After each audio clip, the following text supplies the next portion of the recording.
welcome to Express News with me, Deepika, your daily half-an-hour window that brings you all the latest news and updates from the country and the world in just 30 minutes. Let's begin.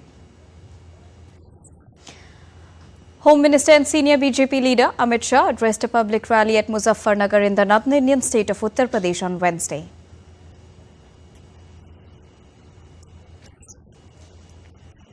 Defence Minister and senior BJP leader Rajnath Singh held a public meeting at Ghaziabad in Uttar Pradesh on Wednesday.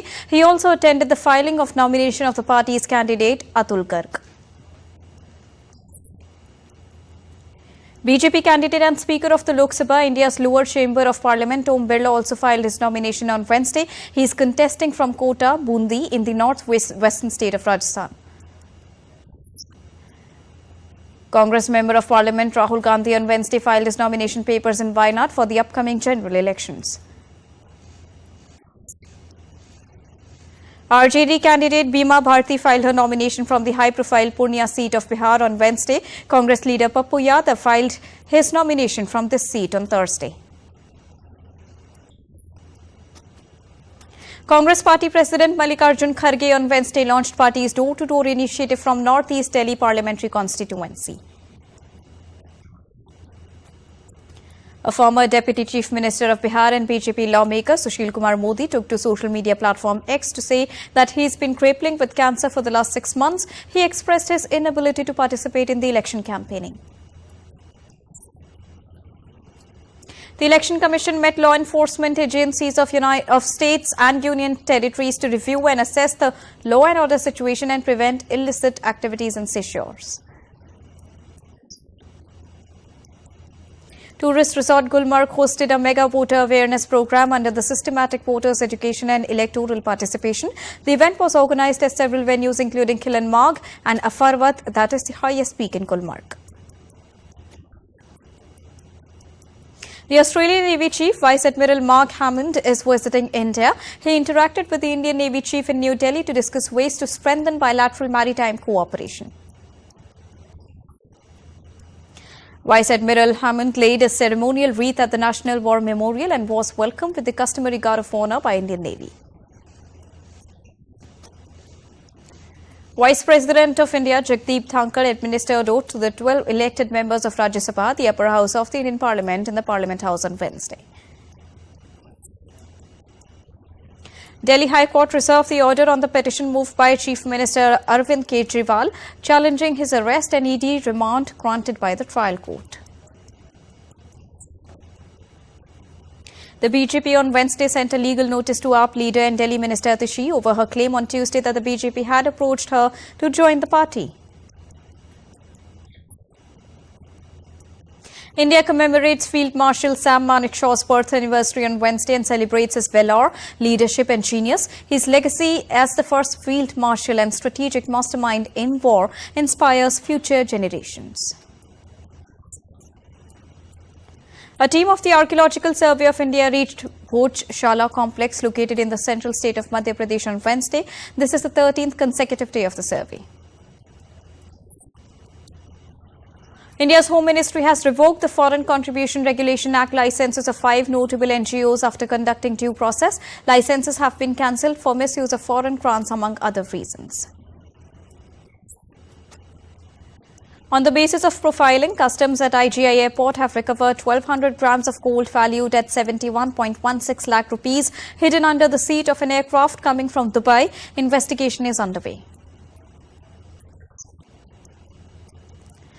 A fire broke out in a phenyl manufacturing unit in RTC Colony, Malkagiri Police Station limits last night. Fire tenders reached the spot and controlled the fire. There were no casualties in the incident. In the encounter between police and Naxals in Gangalore area of Chhattisgarh, soldiers have so far killed 13 Naxalites. Light machine gun, launcher and a huge quantity of Naxalite material have been recovered.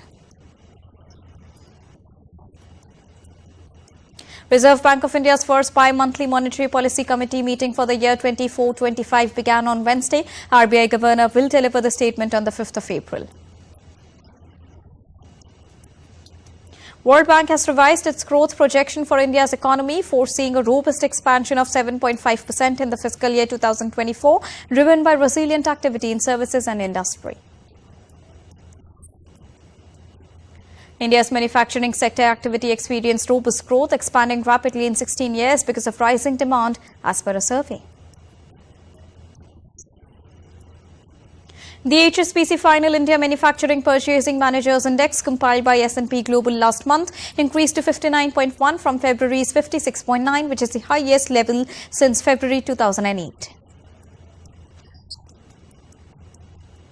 The Indian markets ended in red on Wednesday. Sensex declined 27.09 points to settle at 73,876.82. Nifty dipped 18.65 points to 22,434.65. Indian rupee falls 2 paise to settle at 83.44 against the US dollar. Gold future maturing on the 5th of April stood at 69,317 rupees per 10 grams on Multi-Commodity Exchange of India Limited.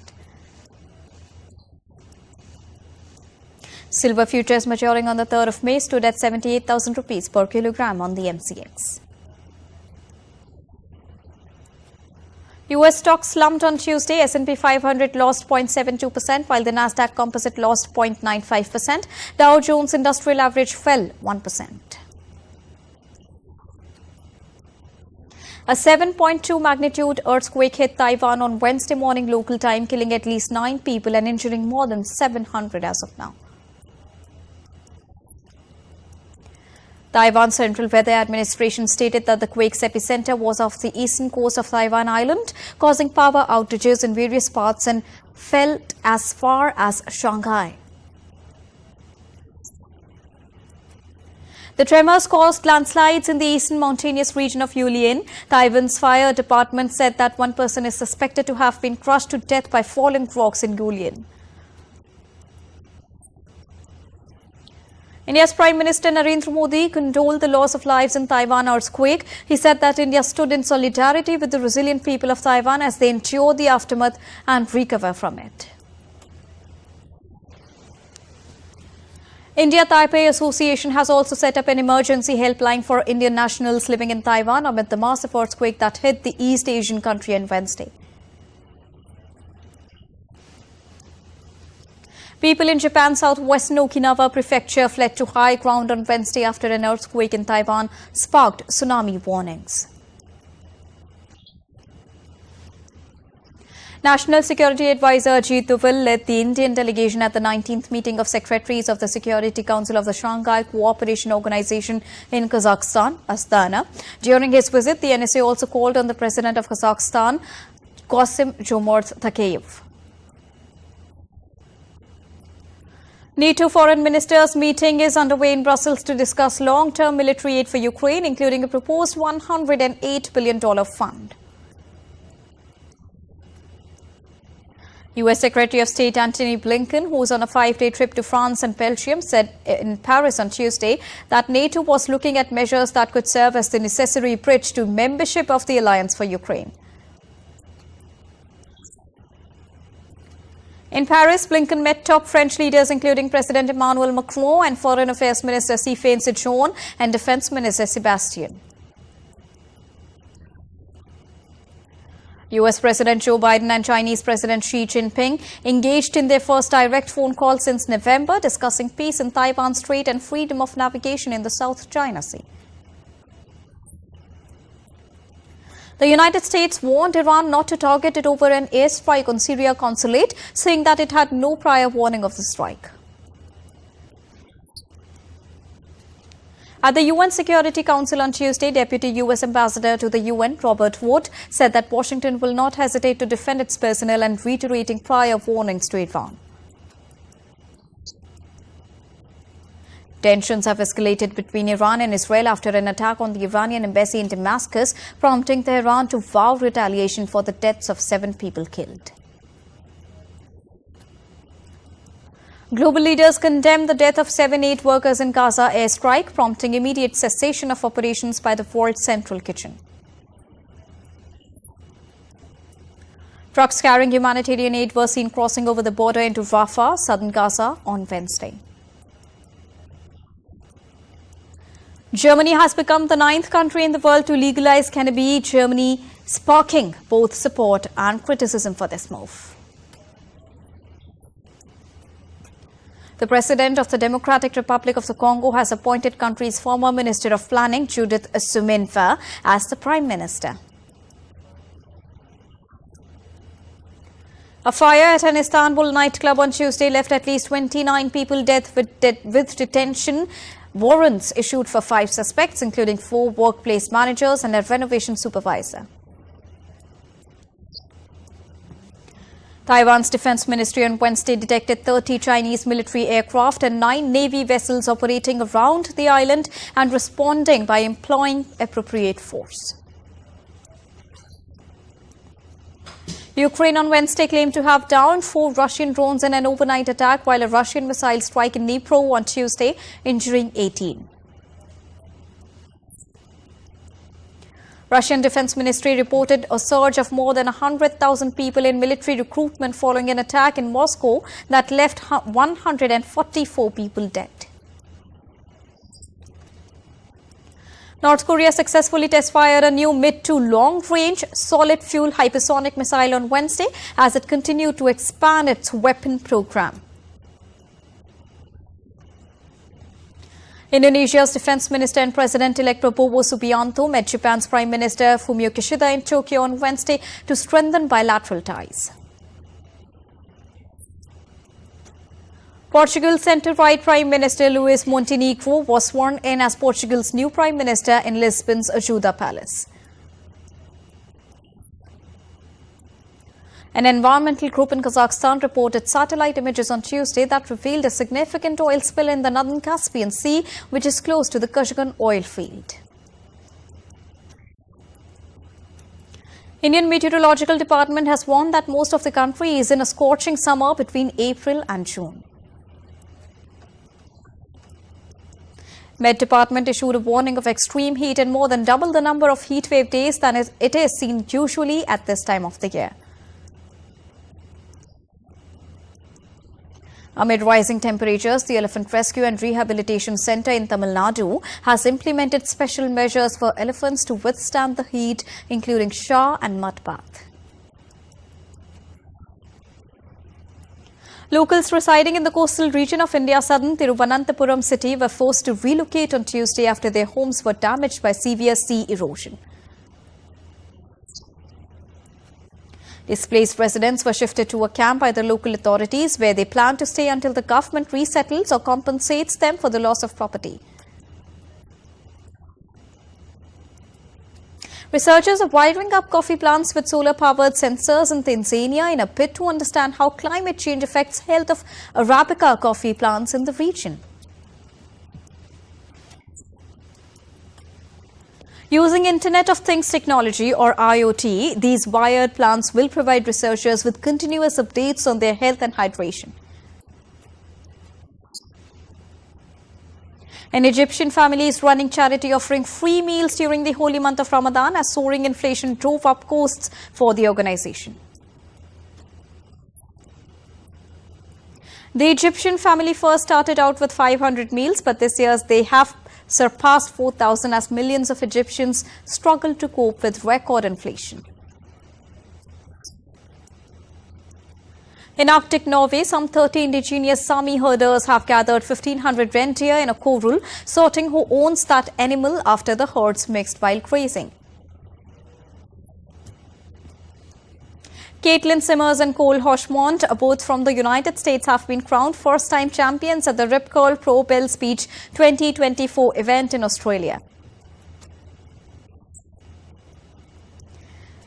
As part of Paris 2024, an event encompassing culture, art and sports, a piece by Laurent Perbeau was unveiled in front of the French National Embassy, aiming to celebrate the Olympic Games and advocate for cultural accessibility. The sculptures adorned in rainbow hues serve as symbols of equality and the ongoing battle against discrimination. Depicting Venuses as women, they challenge the prevalent societal perception linking sports predominantly with men. One of the world's oldest books is all set to be auctioned at the Crosby-Shoyan Codex, dating back to 250 to 350 AD from Egypt. It predates the compilation of the Bible. This ancient manuscript consists of 104 pages and was penned by a single scribe over a 40-year span in an early Christian monastery in Upper Egypt, established by Saint Pachomius. India's Border Security Force organized an art and craft exhibition at Ashwini BSF Officers Institute in New Delhi, which is open to the public until the 5th of April. The exhibition showcases various artworks including paintings, wood-carved statues, bamboo art and instrumental music. South Koreans bid farewell to Fubao, the first giant panda born in the country in 2020, as she departed for China from the zoo of her birth on Wednesday. Near Japan's Suzuka circuit, where the Grand Prix is underway, artist Kenji Tanaka is completing his latest Formula One paper model to attract global attention to the ancient Japanese craft of Ise Katagami. For nearly a decade, Tanaka has intricately crafted art using the traditional Japanese technique that dates back over 1,000 years for printing patterns on kimonos. A team from the Archaeological Survey of India continued their survey at the Bhojshala complex in Madhya Pradesh for the 13th consecutive day, following a directive from the Madhya Pradesh High Court. China has trained its first group of assistant dogs to provide companionship and aid to children with autism ahead of the 17th World Autism Awareness Day. An exhibition on exchanges between China and France from the late 17th century to the 18th century has opened in Beijing's Palace Museum. The exhibition focuses on diplomatic and cultural exchanges between China and France, featuring about 200 selected items, which are mainly from the Palace Museum in Beijing and the Palace of Versailles in Paris. Pop icons Beyoncé, Cher and Taylor Swift took home trophies at the iHeartRadio Awards in Los Angeles. The show was hosted by rapper Ludacris, who also performed a melody of his hits. Superstar Beyoncé, who released her highly anticipated country album called Cowboy Carter on Friday, was given the Innovator Award. The Beverly Hills Shannon Doherty has stage 4 breast cancer. She said that she began checking her belongings to sell or donate them for an easier transition for her mother when she dies. The singer and songwriter Lizzo took to Instagram to dispel any misconceptions. In the video, she clarified that I quit any negative engines and not the joy of my life, that is music. Taylor Swift was officially named a member of the 3 Comma Club Tuesday as Forbes confirmed rumors estimating her wealth exceeds $1 billion. Warner Bros. Have dropped a new poster of Todd Phillips' upcoming musical psychological thriller Joker 2 aka Joker Folie Duo. The film will see Joaquin Phoenix reprise his role from the first film that was released in 2019, with pop star Lady Gaga joining the cast. The trailer would be unveiled on the 9th of April. Titled Dil Me Bain, the peppy dance track helmed by Sharmishta Chatterjee features Sonakshi in all her glory. It is a treat to witness Sonakshi in this never-seen-before avatar. In a video shared by Jyotika on Instagram, the couple can be seen sweating it out in the gym together. They can be seen jogging on parallel treadmills in the first glimpse. Delhi High Court granted divorce to celebrity chef Kunal Kapoor on Tuesday on the ground of cruelty meted out to him by his estranged wife, saying the woman's conduct towards him was devoid of dignity and empathy. Delhi Capitals will take on Kolkata Knight Riders in Visakhapatnam today. Delhi will aim for their second straight victory. KKR have so far won their 2 previous matches in IPL. Fast bowler Lahiru Kumara claimed 4 wickets for 50 runs as Sri Lanka swept the 2-test series against Bangladesh with a 192-run victory in the second match on Wednesday.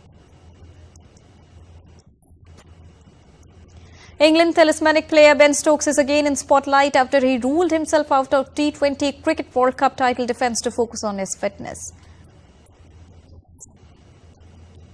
New Zealand will be led for the first time by all-rounder Michael Bracewell in a 5-match T20I series against Pakistan later this month. Young Indian shuttler Anmol Kharp won a tough battle against countrymate Malvika Bansod to advance to the pre-quarter-final round of the Kazakhstan International Challenge. India's star weightlifter Bindi Arani Devi bagged a bronze medal at the IWF World Cup 2024 in Phuket. In a latest blow to Commonwealth Games Federation, Singapore ruled out hosting the 2026 edition of multi-sport event, further plunging the future of the CWG event into doubts. Cristiano Ronaldo scored his 65th career and back-to-back hat-trick for Al Nassr side as they beat Abha by 8-0 in the Saudi Pro League. Rayo's goalkeeper Chiksar has spoken about the alleged racist abuse he suffered during a Spanish third-tier game that was abandoned because of it. And Manchester City, Pep Guardiola said defender Nathan Ake has been ruled out due to an injury, but John Stones might return against Aston Villa. And that's all for this edition of Express News. But news and updates will continue here on DD India. So don't go anywhere. Keep watching and keep tracking DD India for all latest news and updates from the country and the world. Thank you so much for joining us right now. Namaskar.